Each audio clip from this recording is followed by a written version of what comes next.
Salut à tous, merci de nous rejoindre sur Planète Terre à Terre TV, le premier web TV environnemental du Bénin.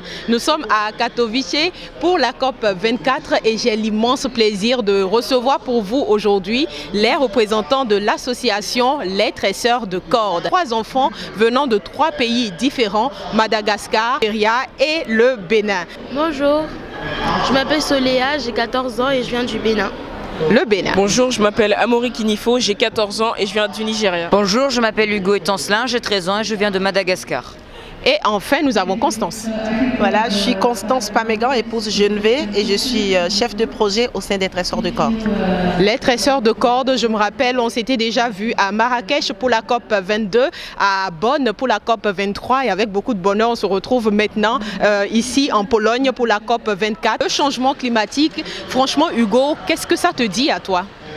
Si nous, plus tard, nous qui sommes les héritiers de cette planète qui est en train d'être détruite justement par le réchauffement climatique, si plus tard on aura le réchauffement climatique, on aura tout le temps chaud ou bien on aura tout le temps froid, ça va créer beaucoup de problèmes en fait. Est-ce que toi, de ton expérience personnelle, Amaury, tu dirais que de façon concrète, tu sais ce que c'est que le changement climatique à travers des exemples? Au Nigeria, il y a énormément de voitures, de véhicules qui circulent et il y a énormément de pollution, de jets de fumée.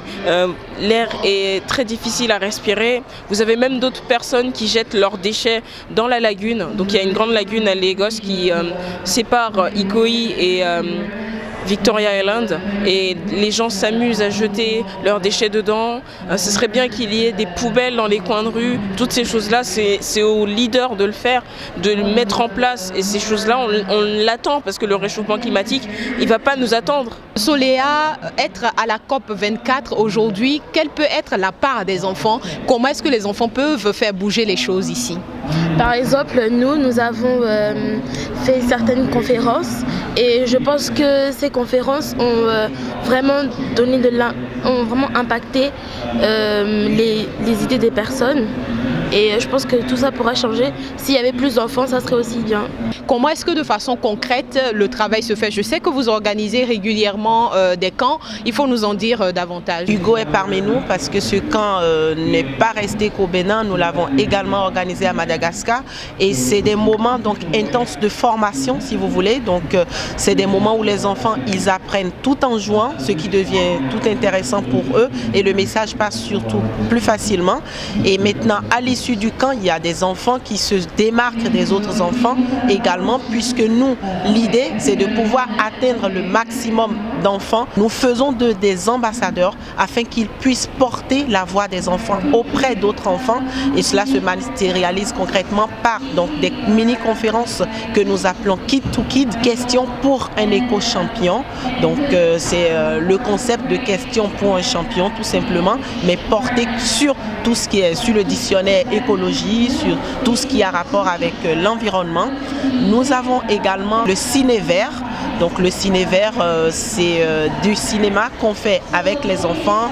On réalise des films avec nos enfants et d'autres films qui portent sur l'environnement, qu'on projette dans les écoles ou dans des villages pour que tout le monde, en tout cas pour que personne au final ne dise que personne ne lui en a parlé.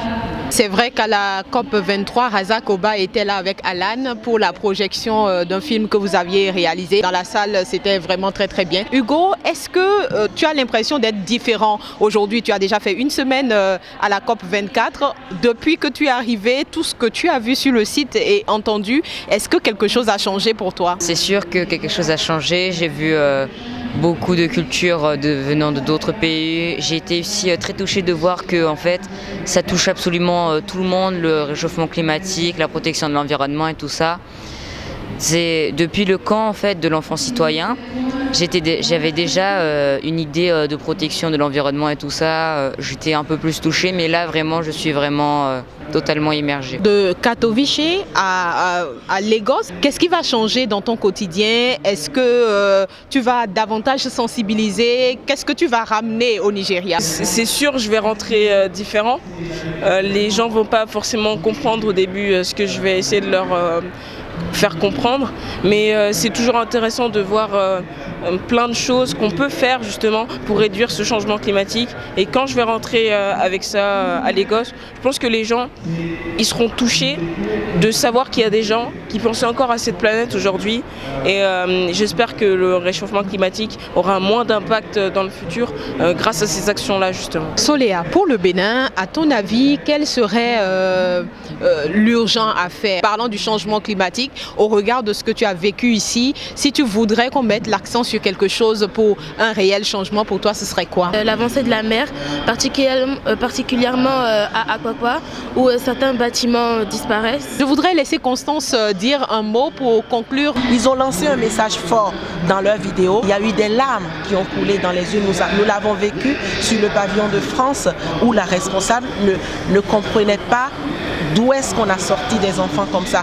Ils se sont adressés au gouvernement du monde entier puisque c'est eux qui vont décider. Il y a les grands décideurs qui peuvent parler pour que tout puisse changer. Les enfants, ils l'ont fait. Ils ont interpellé la société civile, mais ils ont aussi interpellé les citoyens. Planète Terre à Terre TV est heureuse également de pouvoir porter cette voix un petit peu plus loin, de donner un meilleur écho. Ensemble, nous devons nous unir pour lutter contre les changements climatiques. S'il y a un slogan de l'association Les Tresseurs de Cordes, on pourrait peut-être finir avec en chœur. Je vous laisse y aller. Je rêve de changer le monde, les tresseurs de cordes à la honte m'ont montré les enjeux des changements climatiques. Protégeons notre environnement, c'est ce qu'il nous faut faire en tout temps. Écoute ce message des enfants citoyens. Wow. Merci de nous avoir suivis, merci d'avoir suivi cet entretien avec l'association Les Tresseurs de Cordes. 3 enfants venus de 3 pays différents, Hugo de Madagascar, Amaury du Nigeria et Soléa du Bénin, et évidemment Constance qui nous a permis d'en savoir plus sur cette association. Merci de nous avoir suivis, au revoir. Au revoir.